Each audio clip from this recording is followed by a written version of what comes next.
여러분 행복하십니까? 사람은 모두 행복하기를 원합니다.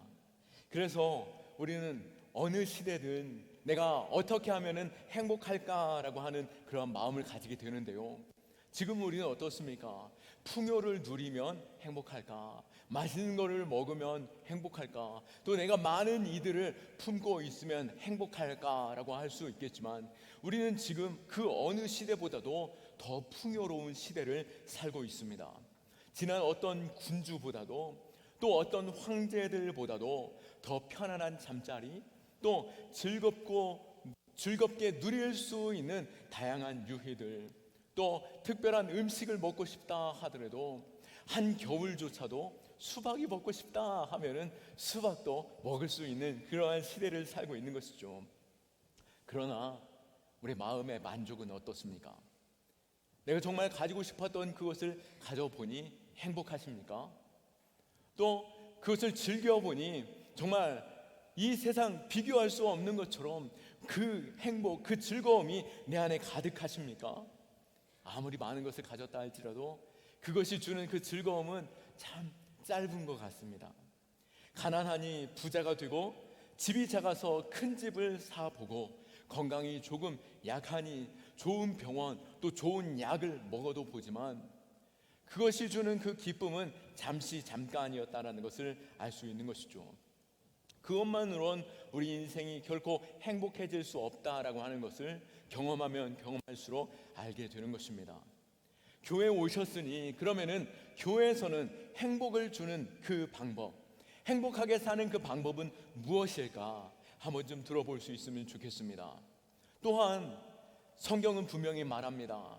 하나님이 자신을 밝혀주시는데요, 태초에 하나님이 천지를 창조하셨다라고 말씀하셨고, 온 땅을 다스리시고 또 이끄시며 심판의 주가 하나님 되신다라고 말씀하고 계시는데, 그 하나님이 모든 것을 주관하는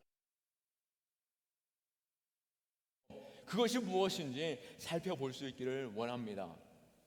그런데 하나님께서는 무엇보다도 우리가 행복하기를 원하십니다. 하나님이 우리의 행복에 있어서 무척 관심이 많으십니다. 우리가 무엇을 먹는지, 무엇을 마시는지, 무엇을 입는지, 마태복음 6장에는 이 모든 것들에게 관심이 많으시고, 또 우리가 아무리 좋은 것을 구한다 할지라도 그 모든 것보다도 아주 좋은 것으로 우리에게 주시는 아빠, 아버지다라고 말씀하고 계시는 것이죠. 물론 때로는 내 아버지에게도 섭섭할 때가 있습니다. 아버지 이거 주세요 라고 요청할 그때 아버지는 때로는 미루기도 하고, 때로는 거절하기도 하고, 때로는 회초리를 들기도 하십니다. 그런데 시간이 지나 보면 그 말씀이 맞았던 것이죠. 그것처럼 우리 하나님 아버지께서도 우리에게 가장 좋은 길, 좋은 것, 그리고 우리가 행복하게 살기를 원하시는데요, 얼마나 우리에게 행복에 관심이 많으시냐면 행복으로 가는 길, 그 매뉴얼까지도 주셨다라고 말씀합니다. 신명기 10장 13절에 보니까 내가 오늘 너의 행복을 위하여 내게 명하는 여호와의 명령과 규례를 지킬 것이 아니냐라고 말씀하시는데요, 너의 행복을 위해서, 하나님은 나의 행복을 위해서 관심이 많으시고 행복을 위해서 준비한 것이 있는데, 그것이 무엇이라고요? 바로 여호와의 명령과 규례, 바로 성경책이 우리가 행복하게 사는 매뉴얼이다 라고 말씀하고 계신 것입니다. 그러기에 우리가 성경책이 뭐라고 말씀하시는지 그것에 관심을 가지시고, 또 그렇게 살아갈 때 내 안에 참 행복이 오는 줄 믿으시기 바랍니다. 그렇다면 성경이 제시하는 행복의 원리는 무엇일까요? 먼저 하나님께서 우리가 행복하게 살기 위해서는, 하나님이 우리에게 행복을 주시기 위해서는 하나님과 우리 사이에 가로막고 있는 것이 있는데요, 이 가로막고 있는 것을 제거해야 된다라고 말씀하고 계십니다. 아닌 게 아니라 우리가 무엇인가를 받으려도 소통이 되어야 되고 통로가 열려야 그 선물을 받을 수 있지 않겠습니까? 하나님과 우리 사이를 가로막은 것이 있는데요, 성경이 그 가로막은 것이 무엇이라고 말하고 있습니까?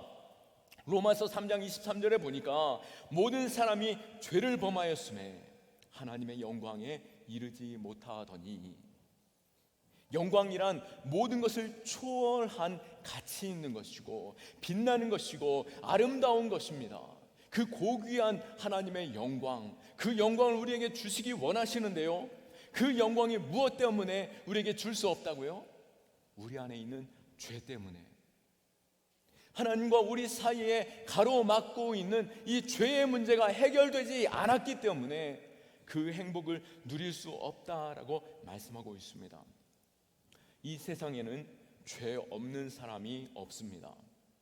오래전에 영국의 많은 사람들에게 존경받고 저명 인사, 유명 인사 7명에게 한 청년이 어처구니 없는 장난을 치게 되었습니다.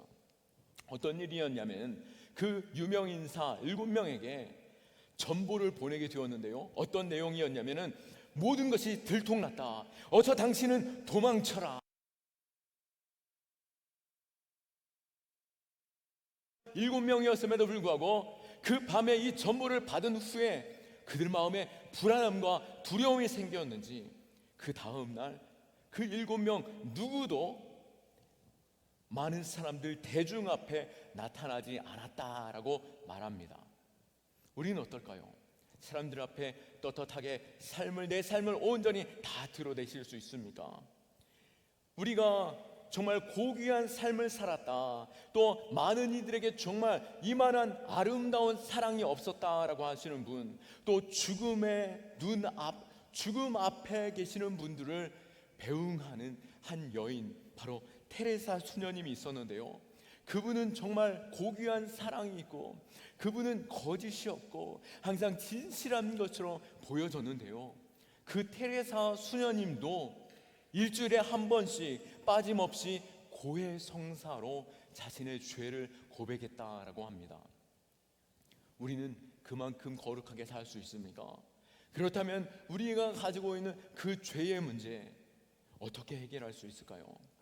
모든 인류의 첫 번째 사람이었던 아담, 완벽한 사람이었음에도 불구하고 그는 하나님 앞에 범죄하였고, 그가 범죄함으로 인하여 모든 사람의 대표였고 첫 사람이었기에 모든 사람은 죄를 안고 태어납니다. 어린아이들은 어떨까요? 어린아이들이 무슨 죄가 있습니까? 라고 말하는데요, 아이들이 얼마나 이기적인지 젖을 빨다가 젖이 안 나오면 아주 그냥 꽉 깨물기도 하고 발로 차기도 하는 것이 아이들인 것이죠. 이만큼 사람들의 마음에는 악함이 깃들어져 있지 않나 생각해 보게 됩니다. 어린아이들, 한 아이가 아빠의 지갑에서 돈을 훔쳤습니다. 들키지 않았죠. 그런데 아빠의 마음에 뭔가 이상하다라는 것이 생각되었습니다. 또 아빠가 지갑에 돈을 넣어두었는데 그 돈이 사라지는 것을 보았습니다. 그래서 안 되겠다, 이 아이를 따끔하게 혼내야겠다라고 하면서, 아닌 게 아니라 그 지갑에 손을 두는 그 순간 그 아이를 붙잡고 따끔하고 혼내고 이전에 그 죄를 지은 것에 대한 철저한 대가를 치르도록 회초리까지도 들었던 것이죠. 이 아이는 싹싹 빌면서 아빠 잘못했어요, 다시는 이러한 일을 하지 않겠습니다, 죄를 용서받게 된 것이죠. 그런데 과연 이 아이의 죄가 사라졌을까요?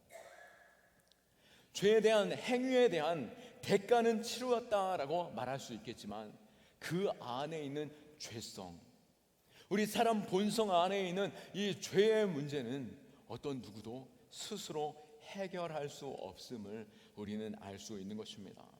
그러기에 죄의 삭은 사망이라고 말씀한 것처럼 하나님 앞에서 죄 있는 자는 모두 죽을 수밖에 없기에 어떤 누가 행복할 수 있고 어떤 누가 만족한 삶을 살 수 있고 그 심판 앞에 두려웠기에 죽음 앞에서 어찌 당당할 수 있겠습니까? 그런데 하나님은 진노 중에도 긍휼을 베푸시고, 하나님은 무엇보다도 우리를 뜨겁게 사랑하시며 자신의 생명조차 아끼지 않는 그 마음으로 우리를 사랑하시는 분인 줄 믿으시기 바랍니다. 그 말씀이 오늘 요한복음 3장 16절에 있는데요, 하나님이 세상을 이처럼 사랑하사 독생자를 주셨으니 자신의 본체와 동등하신 예수 그리스도, 자신의 아들이신 예수 그리스도 독생자를 주셨으니 이는 그를 믿는 자마다 멸망치 않고 영생을 얻게 하려 하심이라. 자신의 동등하신 예수 그리스도, 아들 되신 예수 그리스도를 이 땅에 보내셔서 죄의 삭슬, 죄의 대가를 예수님께서 치르게 하셨습니다. 사람이 범죄한 그 모든 죄를 완전한 사람으로 오신 예수님께서 그 모든 죄를 다 짊어지신 것이죠. 그리고 예수님께서 우리의 모든 죄를 대신하여 죄 없으셨던 분이 우리의 죄를 다 짊어지고 그 죽음의 자리에서 철저하게 피를 흘리고 물을 쏟아내고 온몸의 상함과 고통 가운데 죽으셨다라고 하는 것이죠. 그리고 하나님께서, 예수 그리스도께서 우리의 모든 죄를 담당하셨고 대속하였음을 믿는 자, 그리고 예수님을 내 마음에 영접하는 자에게 죄 사함을 주시며 그 이름을 믿는 자들에게 하나님의 자녀가 되는 권세를 주셨다. 요한복음 1장 12절 말씀에 영접하는 자 곧 그 이름을 믿는 자들에게는 하나님의 자녀가 되는 권세를 주셨으니 아멘. 예수님께서 우리의 모든 죄를 다 짊어지셨고 해결하셨습니다. 우리가 예수님을 내 마음에 초청하고 예수님을 믿기만 하면 우리의 모든 죄의 대가를 예수님께서 치르셨기에 우리는 죄에 대해서 자유케 되어졌고 참 행복을 누릴 수 있는 자 되었다라고 하는 것임을 믿으시기 바랍니다. 우리 하나님께 영광의 박수 올려드립니다. 오늘 우리가 하나님께서 이 죄의 문제를 해결하셨음을 믿는 우리가 참 행복한 사람이기에 오늘 우리 행복한 사람들이 여러분 또한 이 행복을 누릴 수 있기를 위해서 초청하며 이 자리에 모셨습니다. 그렇다면 오늘 이 예수님이 우리에게 참 선물이 되시는데요, 예수님이 내 마음에 오시면, 예수님을 내 마음에 초청하면 어떠한 복을 누리는지 간단하게 말씀을 드리고자 하는데요, 이것으로도 충분하지 않지만 그 가운데 세 가지만 말씀해 보면은, 먼저 예수님을 만나면 마음에 평화가 찾아옵니다. 사람이 아무리 잘 살아도, 많은 것을 먹고 많은 것을 내가 가져보아도 마음이 편하지 않으면 행복을 누릴 수 없죠.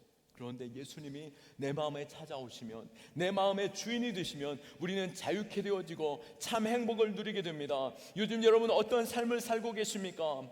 자본주의 사회에서 생존 경쟁을 하는 것, 이 치열한 삶에 우리는 극도의 스트레스와 여러 가지 질병이 자꾸만 늘어가고 있습니다. 또 우리는 많은 지식을 누리게 되면은, 내가 초등학교만께 나오지 않았다 할지라도 핸드폰만 다루면 그 누구보다도 많은 지식을 다 가질 수 있고 누릴 수 있는 그 시대를 살고 있다라고 하는 것이죠. 그 수많은 정보의 홍수에 살고 있음에도 불구하고 우리는 마음의 안정감을 갖지 못합니다. 또 이 세상, 이 대한민국은 어떻습니까? 정의와 평등을 외치고 있지만 여전히 이 사회는 혼돈과 불확실함 속에 계속되고 있다라고 하는 것입니다. 어떤 이들은 삶의 복을 위해서 돈을 주고 이름도 바꿔 봅니다. 또 어떤 이들에게 찾아가서 내 인생을 어떻게 살아야 될지 부적도 써서 내 인생에 잘 되기를 바라면서 속주머니에 넣고 다니기도 합니다. 그런데 여러분, 부적을 쓰는 그 이는 과연 행복할까요? 귀신에 쫓기며 그 귀신 하나조차도 해결하지 못해 쩔쩔매는 이에게 부적을 받아 주머니에 넣고 다닌다고 과연 행복할 수 있는지 우리는 돌아보아야 하는 것입니다.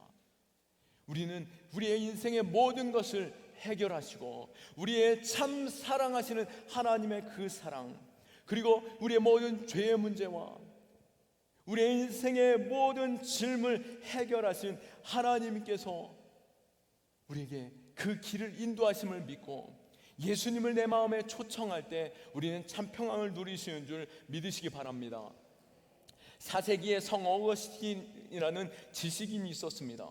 그는 젊은 나이에 인생의 목적이 무엇인지 깨닫기까지 많은 방황을 하였는데요, 공부를 위해서 청년의 때에 집을 떠나 카르타고에 가서 철학을 배우는데요, 기케를 통해서 신 플라톤에 몰입하기도 하였고요, 또 친구의 권유로 마니교라는 그 이단에 빠지기도 하였고요, 또 가장 절친을 믿고 따르다가 그의 죽음을 보면서 인생의 참 허무함을 경험하기도 하였습니다.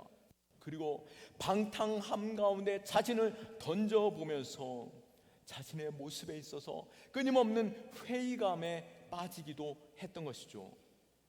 무엇을 붙잡아 보아도 마음의 평화를 얻지 못했습니다. 그런데 자신의 책장에 한 권의 책이 있었는데요, 그 먼지 쌓인 책을 툭툭 털고 펼쳐서 읽어보니 로마서 말씀에 우리의 모든 죄와 모든 사망의 문제를 해결하신 예수 그리스도가 계시고, 예수님을 믿기만 하면 참 행복과 참 복을 누릴 수 있는 자다라고 하시는 하나님의 약속을 믿고 비로소 그는 자유하게 되고 마음의 평화를 누리며 하나님을 예배하는 자의 삶을 살게 되었던 것입니다.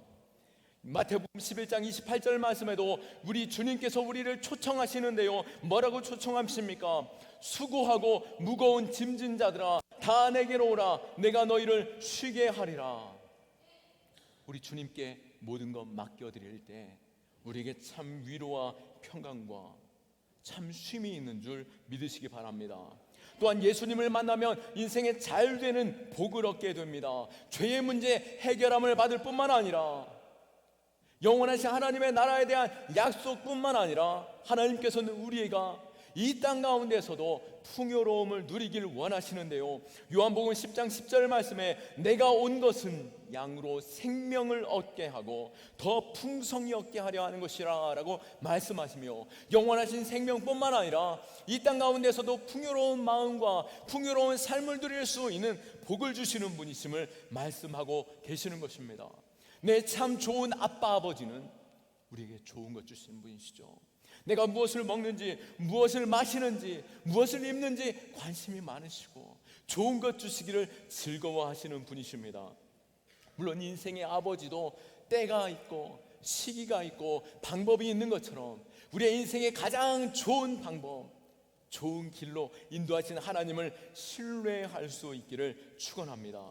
그러기에 우리 하나님께 나아가 내 아버지께 구할 수 있어야 하겠죠. 마태복음 7장 7절에서 11절 말씀에 보시니까 구하라 그리하면 너희에게 주실 것이요, 찾으라 그리하면 찾아낼 것이요, 문을 두드리라 그리하면 너희에게 열릴 것이니 구하는 이마다 받을 것이요, 찾는 이는 찾아낼 것이요, 두드리는 이에게 열릴 것이니라. 너희 중에 누가 아들이 떡을 달라 하는데 돌을 주며 생선을 달라 하는데 뱀을 줄 사람이 있겠느냐? 너희가 악한 자라도 좋은 것으로 자식에게 줄 줄 알거든 하물며 하늘에 계신 너희 아버지께서 구하는 자에게 좋은 것 주시지 않겠느냐?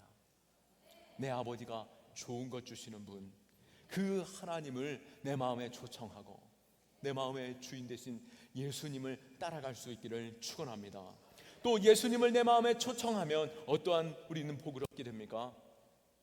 죽음에서 자유케 되는 복을 얻게 됩니다. 예수를 믿으면 죽음의 두려움조차도 해방되게 되는 것이죠. 죽음 앞에 설 때 우리는 큰 두려움과 공포에 질리기도 하죠. 하지만 예수를 믿을 때에 예수께서 이미 그 죽음을 이기시고 사흘 만에 부활하셨으며 예수님은 우리의 부활의 열매가 되어 주셨습니다. 부활의 첫 열매 되어 주심으로 예수님의 부활이 곧 나의 부활인 것처럼 우리도 예수님처럼 부활할 것이며, 예수님을 믿는 자는 죽어도 살겠고 살아서 믿는 자는 영원히 죽지 않는다라고 하시는 그 약속이 우리에게 있음을 믿고 인생을 살아가는 그 복을 누릴 수 있기를 축원합니다.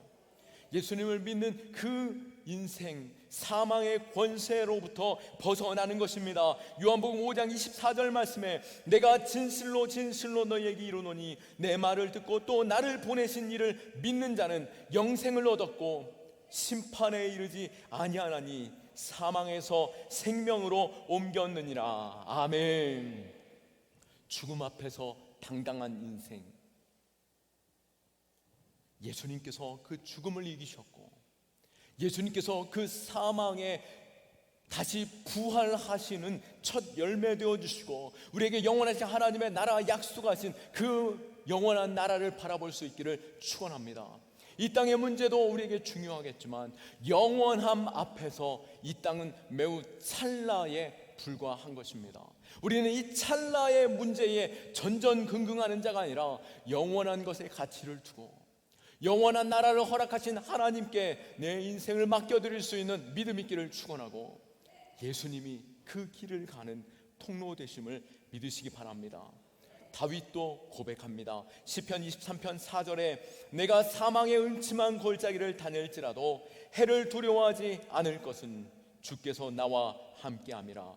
주의 지팡이와 막대기가 나를 안위하시나이다. 아멘. 내가 사망의 그 길을 간다 할지라도 주님이 나를 인도하시는 것이죠. 그 주님을 믿음으로 따라감으로 참 평강을 누리고 이 땅에서 참 복을 얻을 뿐만 아니라 영원하신 하나님의 나라의 약속과 죽음을 이기는 저와 여러분 될 수 있기를 축원합니다. 이 시간 우리 함께 결단하길 원합니다.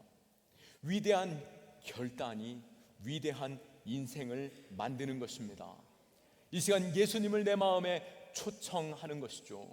이미 내 마음 가운데 예수님이 계심에도 불구하고 내 마음의 보좌, 내 인생을 내 뜻대로 내 욕심대로 살아왔다라고 한다면 그 보좌에 내가 앉아있는 것이죠.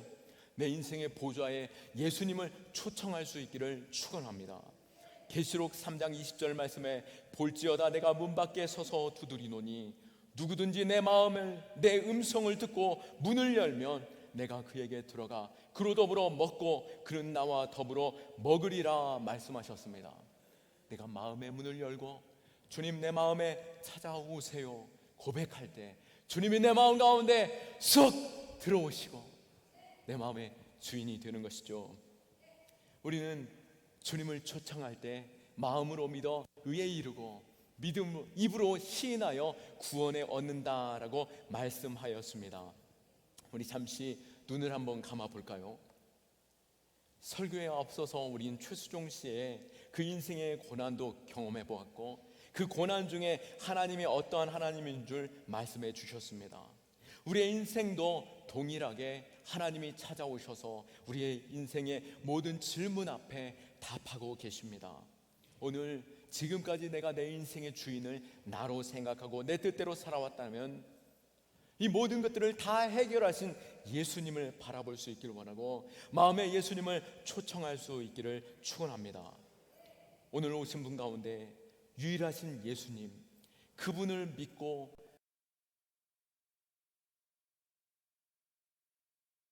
손으로 표현해 주시겠습니까? 손을 들어서 표현해 주시면 감사하겠습니다. 네, 감사합니다. 손을 살짝 들어서 내 마음에 주님 오시기를 원합니다 라고 초청하는 분 손을 들어서 살짝 표현해 주십시오. 감사합니다. 감사합니다.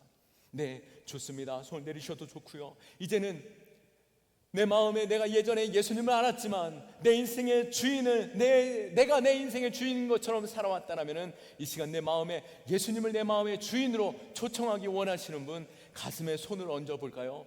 자, 가슴에 다 같이 손을 얹고요. 저를 따라서 기도해 주시면 감사하겠습니다. 저를 가슴에 손을 얹고 저를 따라 기도해 주시면 감사하겠습니다. 주 예수님, 나는 주님을 믿고 싶습니다.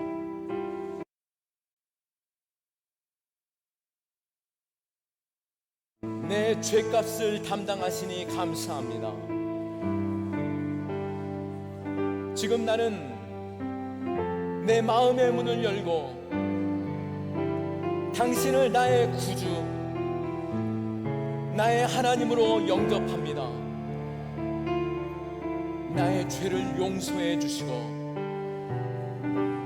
영생 주심을 감사합니다. 나를 다스려 주시고 나를 주님이 원하시는 사람으로 만들어 주옵소서. 예수님의 이름으로 기도합니다. 아멘. 우리 하나님의 자녀 되신 여러분을 축복하며 감사합니다.